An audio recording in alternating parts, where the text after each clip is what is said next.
Hello, my art history students. Today we're going to be learning about Roman art, and I wanted to make this video for you because I wanted to sort of have you focus on some key points that I wanted you to think about, um, especially in relation to what we learned about Greek art, or what you learned about Greek art, and how Greek and Roman art form the foundation for everything that we call classical art. So let's get started. This is actually an image of the exterior elevation of the backside of the Museum of Fine Arts in Boston from a few years ago. And whether you're able to go in person or not, as you know, the requirement for our course is that you do museum and gallery visits, but because of the current global pandemic, you're allowed to do these visits virtually, which makes a great opportunity to go to any museum you want in the world virtually on your computer. However, the Museum of Fine Arts in Boston is open, and if you want to go there, please do so safely, but it's not required to do anything in person this semester. However, I did want you to see this exterior image of the museum, and you can see that it is very much in the classical style, the Greek classical style, right, of the Ionic columns. So we learned about three different orders in the Greek system: Doric, Ionic, and Corinthian. And I just wanted to show you that these styles are present with us all over, especially in many of our government buildings or arts buildings, such as the Museum of Fine Arts. So I wanted to show you guys this. I also wanted to show you, this is an interior photo of one of the wings at the museum that has Greek and Roman art. And you can see this beautiful sculpture of a female nude, right? You can see this one in the background. You can see some of these heads and these faces, and you can also see some fresco painting.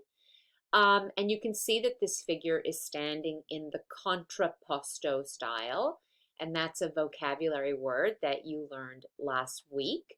Contrapposto, that means the weight shift, a really important concept that we are going to be continuing to discuss, that shows movement, right? So there's a weight shift, her hips shift, her knees are at different levels, and it creates an incredible sense of movement, even though, of course, this is carved out of a piece of marble. I wanted to show you guys this incredible sculpture.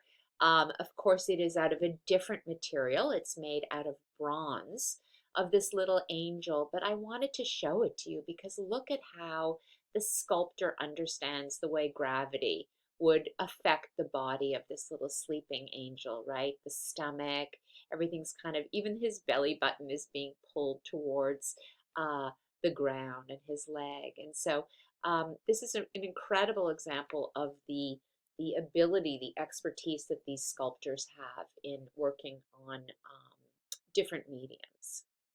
So there's the way we talked about Greece. Remember, we talked about the Cycladic islands, and some of these early cultures, the Cyclades, and the Minoan culture and the Mycenaeans, these sort of three cultures that preceded mainland Greece. Well, we have this in Italy as well, in the Roman culture, and I just want to talk a little bit about ancient Rome. So this just kind of gives you a timeline of basically how long the Roman Empire is controlling the world, so to speak, right? In about 750, Rome is founded, okay? And by about the turn of the century, that's the height of the Imperial Roman Empire. Right up until about 330 CE, when the Roman Empire starts to kind of come down, starts to fall. So it's about 1,000 years, right? 750 BC to 330 CE or AD, about 1,000 years that the Roman Empire is kind of controlling everything that we're going to be thinking about, or controlling the Western world. And we have kind of this culture called the Etruscans, and they build these temples, And I wanted you guys to sort of compare it to the Parthenon, right? In an Etruscan temple, you can see that sculpture is all up on the roof of the building, which is different, right? On the Parthenon, all the sculpture was here in the frieze. The Etruscan temple is actually made out of something different. It's made out of wood and brick, whereas, of course, the Parthenon and all of the buildings in Greece were made out of incredible stone, cut, each piece of stone cut to fit. And the most important change is that the Etruscan temple is typically a shelter for the gods, that you could go in and you could inhabit, whereas the Parthenon was supposed to be seen from afar. People really didn't go in, and remember, there was this very controlled path of how you got up to the top and actually got to see what was inside. So this is also another sculpture that we think is attributed to this master sculptor Vulca of Apollo. And you can see sort of the similarities and the differences, right? He's actually made out of clay, and that's one of the big differences, or terracotta. So I wrote this little kind of summary for you, right? That there's the difference between the temples. There's no architectural orders. You're meant to go inside these buildings. The sculptures are on the rooftop, and in many ways, and in many cases, we found that they're all made out of clay. So that's kind of a really interesting change. Also, one of the things that you'll see is that Italy at this time is, ruled by many different rulers, and it's not seen as a country, Italy, right? It's more city-states. And what's interesting to me is even today, when you meet someone who you know is from the country of Italy, I would say that odds are that if you ask them where they're from, they're not going to say Italy. They're going to say, I'm from Milan, I'm from Rome, I'm from Florence. And that city-state mentality is still in place, very much so in place. This is something interesting, the tombs, and I just wanted to show it to you briefly to have you think about how the tombs inside of a Etruscan burial chamber are meant to have this kind of domestic appearance, and your book talks about it quite a bit. You can see, right, that it looks like there's vases and a little pet and pillows. All of this would have been to recreate a sense of a domestic environment. And these are all carved onto the wall, and that's why this is called the Tomb of the Reliefs. Also, it would have been painted quite clearly, right? So one of my favorite sculptures is this one, the Tomb of the Sarcophaguses, this couple, and I just wanted to spend a couple minutes talking about them. So one of the really interesting things about this sarcophagus is that it shows this kind of couple, right? This couple who are smiling. They're in the prime of their life. They're certainly interacting with each other. And we know that this couple actually had been buried separately. They died at separate times, but they were much at an advanced age, even though they're shown in youth. You can see that the way the sculptor has kind of created the shape of their bodies, their feet, and the way they're sitting up is not really quite possible, right? But they're incredibly lifelike, right? They're engaged. They're so alive. Their eyes are open. They're smiling. He has his arm around her. And it's important to know that this is completely made out of clay. The other thing is that women in Etruscan society had a lot of freedom and a lot of rights, and this caused a lot of shock to the Greeks. They're like, what do you mean your women have this kind of right? Upper class Etruscan women participated in public life, and they went to banquets and rode in carriages, etc. And I think that that is really represented here in this sculpture, and something that I wanted you guys to think about. When we get to the establishment of Rome, I just wanted to mention this sculpture. It is the Capitoline Wolf, and it's supposed to tell the story of Romulus and Remus, these two twins who were orphans. and they are raised by a wolf. That's the story as it goes. And it's sort of said to be this, the story of how the Roman Republic and the people of the Roman Republic get to be, the sort of the heroic people that they are. And it becomes a symbol for the founding of Rome and the rise of ancient Rome. One of the other things is important is that this is in fact made out of bronze, right? And it's an important idea that we're going to be seeing a lot of sculpture out of bronze, and we know that the Greeks worked in bronze, and in fact, the Romans, in many cases, we're going to talk about this, took some of the Greek sculptures that were made out of bronze, made marble copies, and then melted down the bronze because they needed it for their chariots, for their armaments, and everything sort of military that they needed to build the Roman Empire. So let's start with the Roman Republic. And I want to very much have you guys understand this concept that we're talking about. And that is this idea of verism. This is something new. This is not anything that we've seen before, except for maybe that little period of the Middle Kingdom in ancient Egyptian art, when King Sesostris changed the canon in Egypt to show emotion. In Rome, it's very, very important, as we call it, sort of warts and wrinkles and all, to show that you are a real person and that in fact you're working on behalf of your people. This is very different than anything we saw in Greece, where all of the facial features were idealized, right? Even when you had the discus thrower and some of the athletes in later Greek art, where their muscles were tensing, their faces were unaffected by the effort, right? But here we have this new concept called verism, and I wanted to show you very briefly this video, just a small part of it so that you can continue to watch it yourself, of what a veristic portrait looks like and what it means. So I'm just going to show you a few minutes of this video. It's the veristic male portrait from Khan Academy. Let's see. And here we go.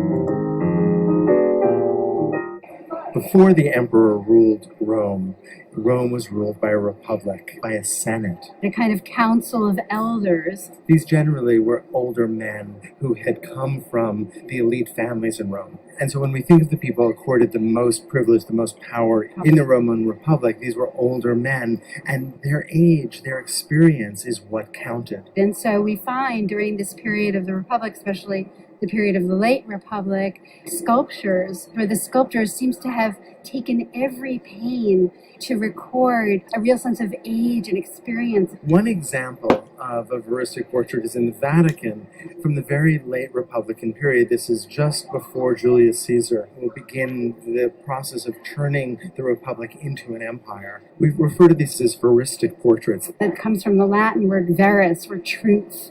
And so there's this idea that they're very truthful, but maybe there's an exaggeration of that sense of experience and wisdom and age. We see a head of a man that probably came from a much larger sculpture ultimately. We see his head is covered with a toga, which suggests that he was involved in some sort of ritual. The concern is expressed through the eyes. Look at the way that the lips, which are quite thin, are pressed together. There is a solemnity, there is a seriousness, there is a kind of authority that is born of the qualities of the face that we're seeing. As we look at this shelf with 6 or 8 busts along it, this face stands out. It's really different from the tradition that will develop during the empire. Augustus becomes the first emperor of Rome and establishes a tradition that looks back to ancient Greece and the tendency that we see there to idealize the human face and the human body. So this kind of veristic portrait will come to represent later on noble republican ideals. What's interesting is that we see in the later images of emperors that they choose to some degree more or less to idealize themselves, so that If they have themselves portrayed more realistically, they're recalling the virtues of the ancient Roman Republic. If they idealize themselves more, they're recalling an ancient Greek tradition. So, in other words, this was a very conscious set of attributes. It was a very conscious set of symbols that you could draw. Okay, so that's really important. And I just wanted to show you guys that if you want to watch the rest of this, which I highly recommend, you can do so by going to Khan Academy and putting in veristic male portrait, right? You see it right here, veristic male portrait. So what's important to understand is that there's these kind of two sides, right?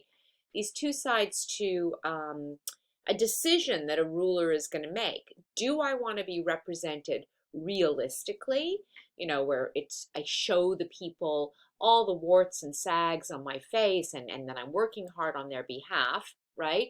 Or do I want to be represented kind of the way Augustus was, right? Very idealized, which is looking back to the way the Greeks would have wanted themselves represented, more timeless, more ageless. And you can see here, right? Look carefully at the difference. There's an expression there. Look at this one. This is an incredible face that I wanted you guys to see, right? Guys, this is stone. And it's amazing to see all the wrinkles and the lines and the sags, right? So it's an important concept and something that I want you guys to understand.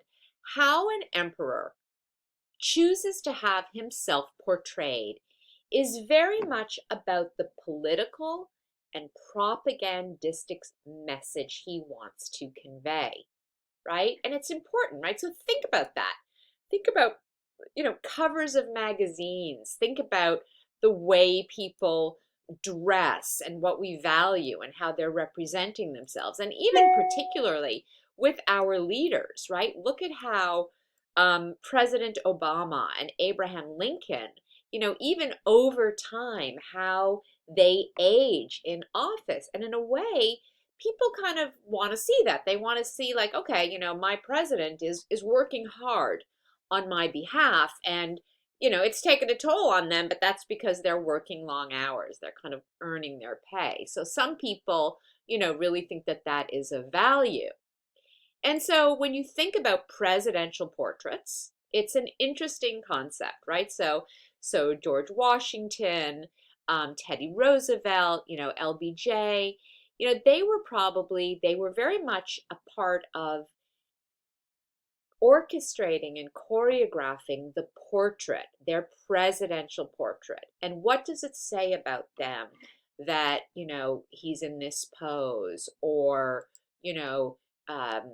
this president is sitting? And of course, this portrait of JFK that I believe was done like this because it was done after he had already been killed.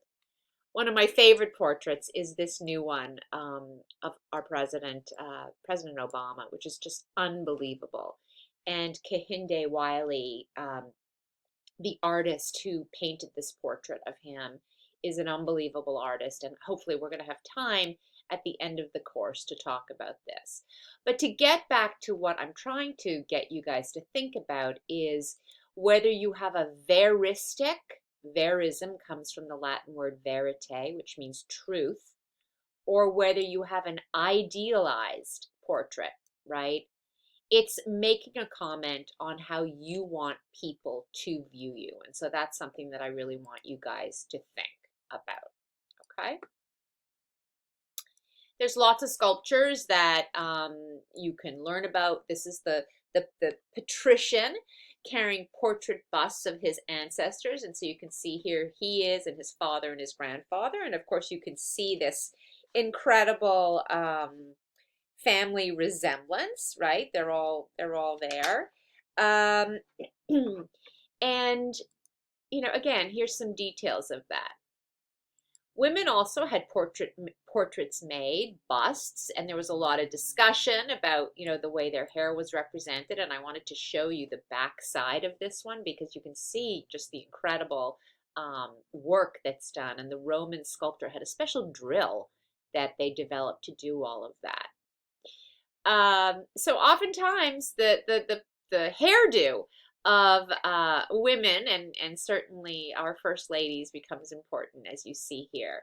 But these are photographs from the Vatican Museum, and what's interesting is that the Romans didn't waste time making sculptures of the whole body, right? They're like, forget it, we're just going to do the bust, literally from about the mid chest up. And these would have been, you know, really important.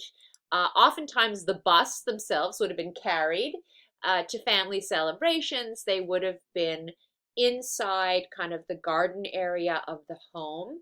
And people would have had these all around them. I guess, you know, certainly this was their version of photography. And you can see here various levels of verism, right? And I wanted to show you guys these three, especially her. She kind of has her head tilted a little bit, like, really? You know, sure, the eyebrows are up, and you really do get a sense of her personality. And look at all the different hairstyles and everything. So, women are portrayed as well, and certainly this is an incredible example of verism. The Roman Empire, you know, when we say the Roman Empire controlled the world, we're really talking about the Western world at the time. And you can see that this is the Mediterranean Sea, and everything that's in orange is the Roman Empire. So they controlled this entire area around the Mediterranean, all the way up into what, you know, Britain, all the way over here to sort of the tip of Morocco, the top part of Africa, Egypt, into what is now Iran and Iraq, and even further. And so there are Roman ruins that exist today in all of these places. But what I want you guys to think about is this. If Rome is the capital of the Roman Empire, and you're a Roman emperor and ruler, and you're conquering places that are far away, and you don't have Wi-Fi, and you don't have the internet, and you don't have newspapers and all of that, how are you going to convey to your people abroad, your newly conquered people, who you are and what you look like? And how are you going to tell your people at home what it is that you've done on their behalf, what it is that you've accomplished? You're going to do it through art and sculpture, and we're going to talk about that. The other thing is, what do you need to, you know, build the Roman Empire? And you're going to need architecture. You're going to need people to build roads. You're going to need water. And these are also things that we're going to talk about, how the Romans do all of that. So we're going to begin with the classic Roman era, kind of 100 to 315 CE. And I want to talk about this guy, Augustus of Primaporta. Augustus of Primaporta is an important example of how is it that politicians represent themselves, right? How is it that politicians represent themselves? And I want to show you kind of this overview of him, but I also want to compare Augustus to the Polyclitus, right? The Doryphoros that we talked about, you learned about certainly in Greek art, because this is a really important idea that Augustus is the first emperor of Rome. And other than, instead of doing sort of a more veristic portrait, he is doing a more idealized portrait where he is looking back to ancient Greece in an idealized sort of manner. So some of the things that are important to understand and to think about in relation to this sculpture is the fact that the Romans build on the canon meaning the system of proportions that they learn about from this sculpture, from the Doryphoros, right, which is the Greek sculpture that we talked about, the contrapposto, etc. Okay? They really learn from this. I'm going to move myself over a little bit. Okay. And it asks the question that I brought up when I showed you the pictures of President Obama and the other presidential portraits. How do politicians represent themselves, right? How does a politician represent him or herself? And what does that say to people? What does that do? So the first thing is that you see here that he is in fact idealized, right? But we know that there is definitely a resemblance, an actual resemblance to what he looks like. He's standing in his bare feet, which means he might have become a god. So he's representing himself a little bit as a god. And you can see that on the left is Cupid riding on the back of a dolphin. So these are all kind of the idea that maybe Nike, the victory goddess, has descended from the gods and blessed his victory. He would have been holding a spear in his left hand. His right hand is pointing, like he's the leader of the Senate. He's making a speech, and all that is important. Um, and he is, shown much younger than he would have been. And so a sculpture like this would have been distributed all over the Roman Empire, right? So that people would be like, oh, that's our emperor. This is the person who's conquering and building up the empire for us. And remember, this is all happening before photography, right? So why not airbrush him, make him look more handsome, make him look more athletic, but also make him idealized and more godlike and more youthful. And so, these are some of the characteristics, kind of the highlights of the Augustus of Prima Porta that I want you guys to know. Distributed throughout the empire, idealized, representing and recalling the proportions of the Doryphoros, the connection with Cupid and Venus, and probably Nike, to show that he is, in fact, has godlike attributes, and that he himself is going to create this golden age in Rome. So really, really important. I want to talk about architecture now in Rome, and there certainly is a lot to talk about. But the first thing that we need to talk about is this idea that the Romans invent concrete. The invention of concrete is one of the most important events in the history of human construction.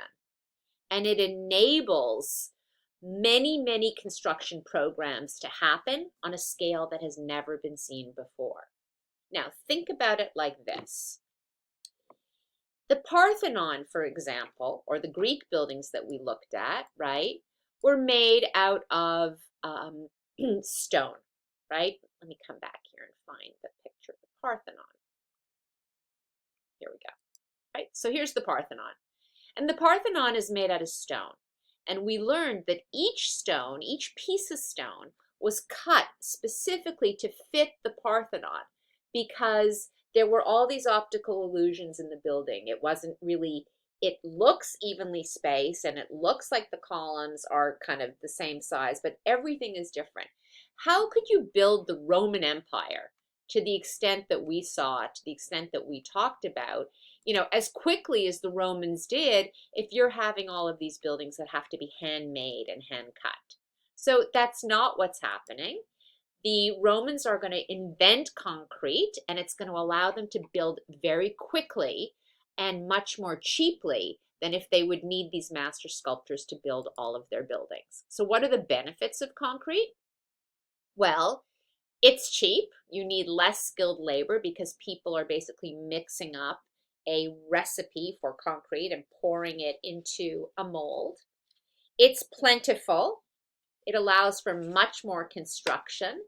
It's durable, and it sets even underwater. And this is going to be important because we're going to learn about how they're going to build aqueducts to carry water, etc. So concrete is the most important thing and one of the key things that the Romans do. And that's why we care about concrete.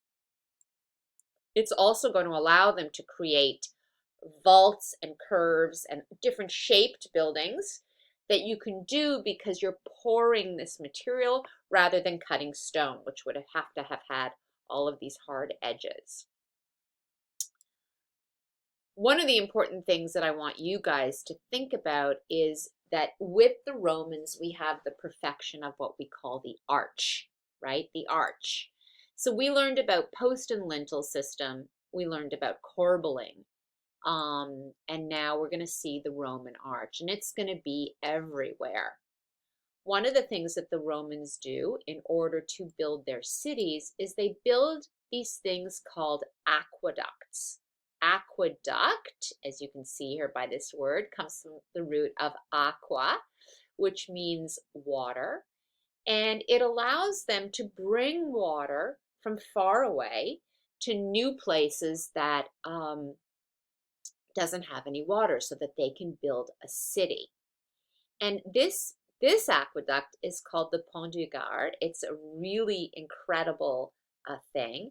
It carries water over 50 kilometers, so that would be 30 miles. So that would be, you know, if you think about that, Salem to Boston is maybe 20 miles. This is even further, right? And they understand exactly how much they have to pitch the water. The Roman engineers figure out all the hydraulics of it. And it is not only very beautiful, but technically it works perfectly. So the aqueduct is part of this whole Roman mentality that I'll build my city wherever I want to build it, right? And what do you mean? There's no water there? There's no water in that city? I'll just bring water to it. And it's a very Roman idea that they'll just do what they want and they'll make it work, and that they have figured out how to make that happen. So Romans really perfect the idea of an arch. And we're going to learn that if you put a lot of arches together like this, you have one arch and another arch and another arch and another arch, you get something called a barrel vault. And then if you actually take two arches and instead of making a barrel vault, if you actually cross them, right? See that? You're crossing them here at 90 degrees to each other. You're going to make a space called a groin vault. And that's really important.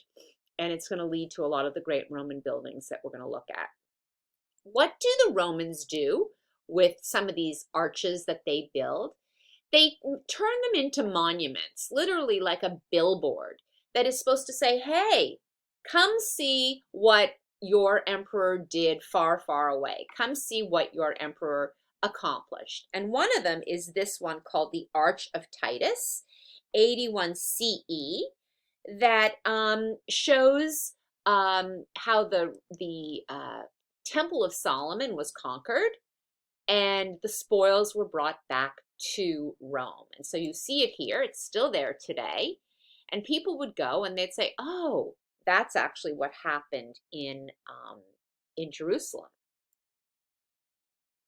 So it celebrates, the arch here celebrates Titus. It's of course called the Arch of Titus. It celebrates his brief rule and his recapture of Jerusalem when he ended the Jewish rebellion against Rome.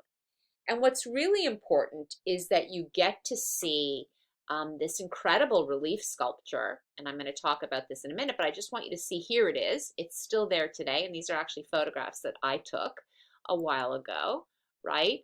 And this is actually what it looks like today. And so I just want to talk to you guys a little bit about what you're seeing here.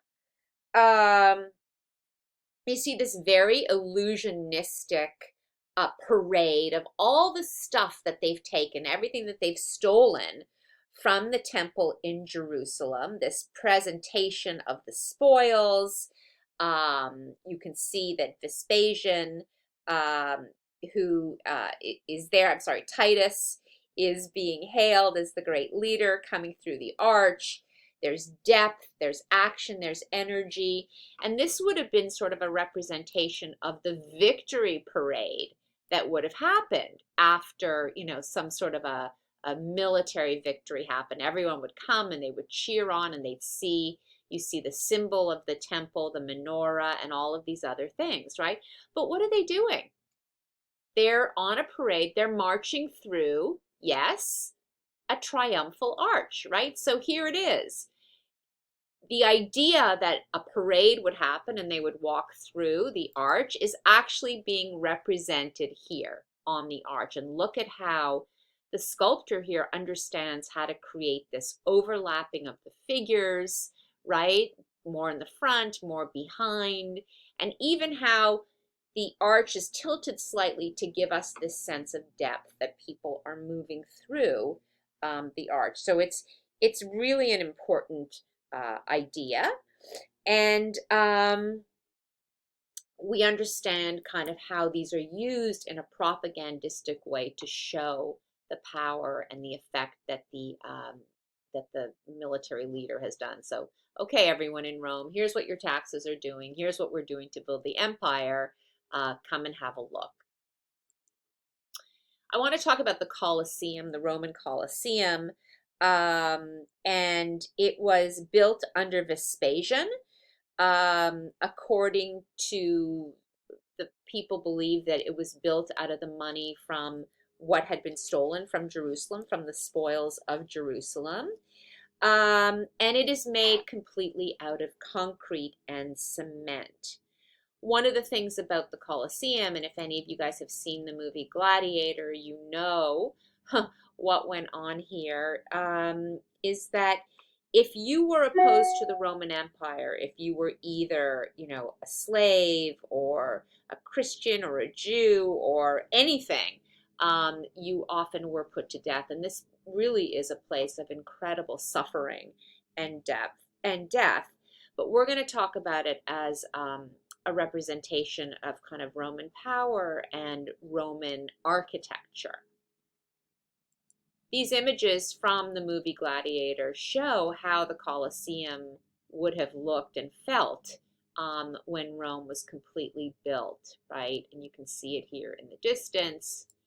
You can also see it here, and you can see how in each archway there would have been a sculpture of an important figure, right? And they probably would have been lit by torches. So that's really important to know.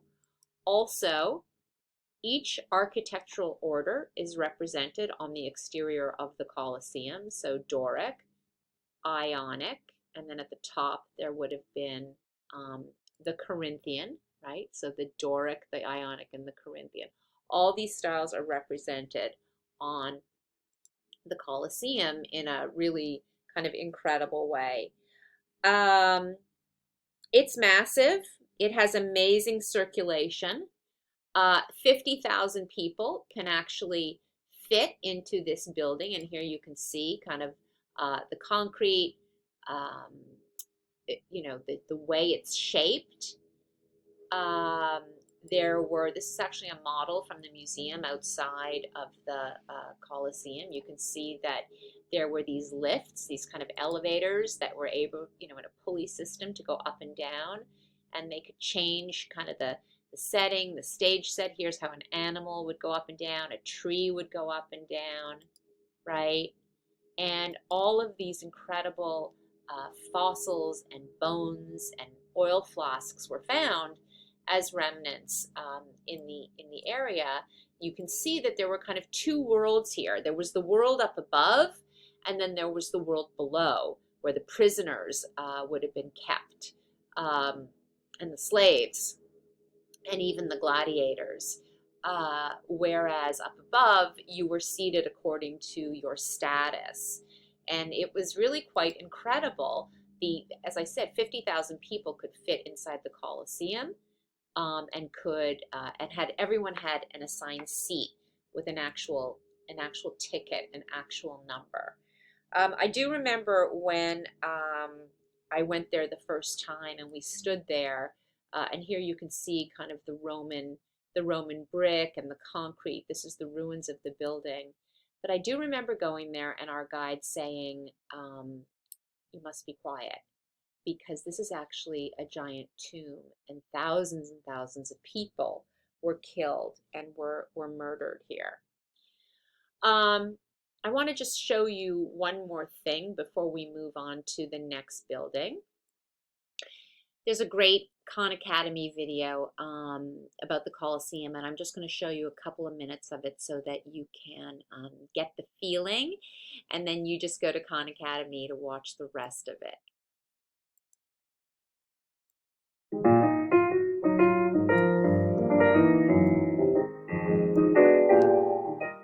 I'm with Dr. Bernie Frischer, and we're here to talk about the single most famous monument that has come down to us from ancient Rome, the Colosseum. I think that the image of the Colosseum in its decline, in its ruin, blurs the awful brutality of this abattoir, this place of death, and makes us think about instead the death of Roman civilization. And as the Renaissance put it, the very size of the ruins of ancient Rome suggests to us the grandeur of ancient Rome, but a grandeur that was always lost and that left behind in later people a sense of nostalgia and regret and almost sentimentality that in a certain sense, when you drill down and you study history, you can see is really unwarranted because, at least for me, the Colosseum has always been a horrific place and not, in the end, my favorite building in ancient Rome. This area was the center of a vast palace that Nero built for himself, and where you now see this massive building, there was an artificial lake that Nero had here. So this big, heavy building with 100,000 blocks of travertine, imagine the weight of that, is sitting on what you might think is rather swampy ground. When the Colosseum was built by a later Roman emperor, a Flavian emperor, it was, in a sense, a gift back to the city. Yes, Nero was very unpopular. He actually committed suicide in 68 AD. If he hadn't done that, he would have been brought back to Rome, tried and executed. So the very next emperor, Vespasian, the first Flavian emperor, had the idea of giving this 100 to 150 acres of prime land right in the middle of the city back to the people of Rome. And what better way to do that than to create some public monuments where the favorite spectacles of Rome could be enjoyed. The Romans didn't call this the Colosseum. No, they called it the Flavian Amphitheater, and it only started to be called the Colosseum in the Middle Ages. And that was because there had been a colossal statue next to it. A statue of the sun god that the Emperor Hadrian moved right next to the Colosseum. It was about 100 feet tall, so it was really massive. Now, the building is not in great condition, the result of earthquakes and pillaging. In a sense, later Romans saw all of this stone that was available for building in their own houses, but we can still make out some of the exterior decoration. And certainly we can see that the Romans are thinking back to the ancient Greek traditions. In fact, they kind of are summing up the history of Greek architecture by piling one order or style of architecture on top of the other. So at the very top, you have the Corinthian order, actually the top two stories.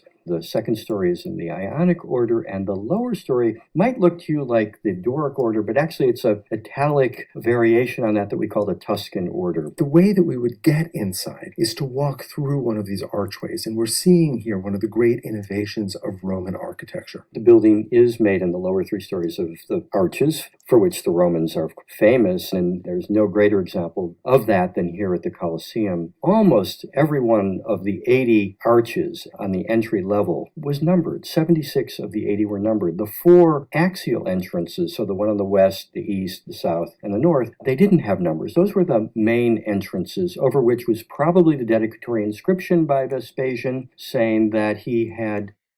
So you guys get it. It's a great, great video, and it kind of takes you through all of the highlights of this building, and I'm going to link it back to on Canvas for you so you can watch it and you have the link. The next building that I want to talk about, really important Roman building, is this one, the Pantheon. And the Pantheon really could not have been built without the use of concrete, which now, as you know, is the favorite building material of the Romans. And it's the last building of the Roman classic period that we talk about before Constantine, the emperor, converts to Christianity. And it goes from being the Roman Empire to the Holy Roman Empire. We're going to talk about that a little bit. One of the really incredible and cool things about this building is when you go inside and you see this incredible dome that has a giant hole in the middle of it, or what we call the oculus. You would have been surprised when you saw this inside, because in ancient Rome, the outside of the building, this curving vault, would have been concealed by buildings around it. And you would have walked into the building through kind of this portico that looked like a traditional Greek or, say, Roman temple, and you would have found yourself inside this giant space that is a circle both in section and in elevation. So a really, really incredible thing. and an incredible thing even today, never mind it at the time, to be inside of this building, which was really dated to only about 120 CE. So imagine it's almost a 2,000-year-old building. It's also the best preserved ancient building that we have, sort of as a complete building that still has the roof on it like this. So pantheon means all gods, right? Pan is all or many, gods are theon. And that's what you would see inside. There would have been these little niches and these altars all the way around to all of the gods. Today, it's in fact a church. So all of that has been removed. But it is a circle that represents kind of the dome of heaven. And people in ancient Greece and Rome, by the way, did believe that the globe was round and not flat. So that's sort of a myth that people thought the world was flat until Christopher Columbus discovered America. Not true. But it uses all different kinds of technologies. And one of the things I want you to know about is that the dome that you see here, these squares are actually called coffers, that relieve the weight, that kind of scoop out the weight of the dome itself. They also create this optical illusion that pulls your eye up to this oculus, this opening that's inside. And so by these coffers getting smaller as they go up, it actually makes it feel like, in a perspective way, that the dome is higher than it really is. So there's this incredible sense of drama in the building, and the idea of geometry and circles and squares is repeated everywhere, including in the floor. And this is the floor, and the emperor would have wanted to show, you know, his power over all these different places, and so the different colored marble are brought from different parts of the Roman Empire. And so this is a really good kind of example of how you see the dome itself getting thinner and thinner as you go up. There is a lot of weight to hold the massive kind of pressure that would be pushing down from the concrete dome. And in some places, these walls are actually 13 feet thick. I want you guys to remember that, because that's going to be important when we talk about Gothic cathedrals and Romanesque cathedrals next week, and how engineers and architects are able to open up the wall using a new technology. I'm not going to tell you what it is right now, but it's really important. So I want you to think about, you know, what does the name Pantheon mean? Who built it? Why is this considered to be kind of a perfect building? And what are the incredible innovations that we learned about and that we see here in the Pantheon itself? The last thing I'm going to talk about today with you guys is our friend Constantine, the Roman emperor, and what happens to him and how he actually changes and converts to Christianity, right? Ironic, and how his look changes because of this idea. He believes, he has a revelation that one day he has a dream, he has a vision that you know, an angel comes and he fights a battle under the cross, or the Chi, the Alpha and the Omega. And he believes, as his mother had converted, that he should convert to Christianity. And so what's going to happen is we're going to see a change in the way art is affected by that. And I just want you to sort of think about how you see that here, right? That he is not as veristically portrayed, that he is in fact looking out into the distance. And this is just the fragments of the Colossus, of the sculpture that had been found, of him, these images of the sculpture of Constantine. And he was certainly an emperor, but he's the last pagan emperor. He ushers in Christianity and is, you know, shows he's going to move the capital of Rome from Rome to Constantinople. Of course, he names that city after himself. And it's kind of the beginning of the decline of Rome as the great Roman Empire. And we see these fragments of him that are left in the city, right? it was believed that his body was made out of mud and brick, and these were the parts made out of marble that are left behind. He is idealized in a sense, like Augustus, like some of the figures of Augustus that we saw. Um, but he is also, you know, showing the changes that are happening in the sense that he converted to Christianity. So if you think about the history of Roman emperors that we've seen, veristic, realistic and idealistic, it reflects what the emperor wanted to show and could show the impact of that particular emperor. This is something new. And it's really kind of different from either of those traditions, because this is a moment of transition, right? We have a Roman Empire who has converted to Christianity. So there's both here, realism and abstraction. He's looking off into the distance. The shape of his oval eyes that are quite reduced to geometric shapes. His eyebrows kind of are these semicircles, the ovals of his eyes. There's something much more geometric and not realistic, even his hair. So I want you to think about these things and how this is going to be a new direction that we're going to go into in Christian art that is going to have to change from all of the pagan art that we've seen up until now. So I hope that you enjoyed this video.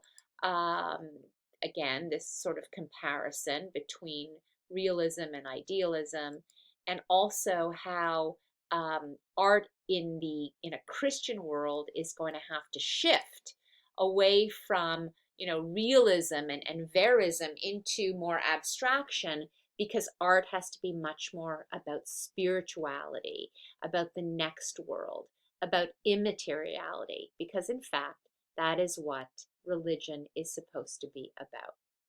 Thanks, guys.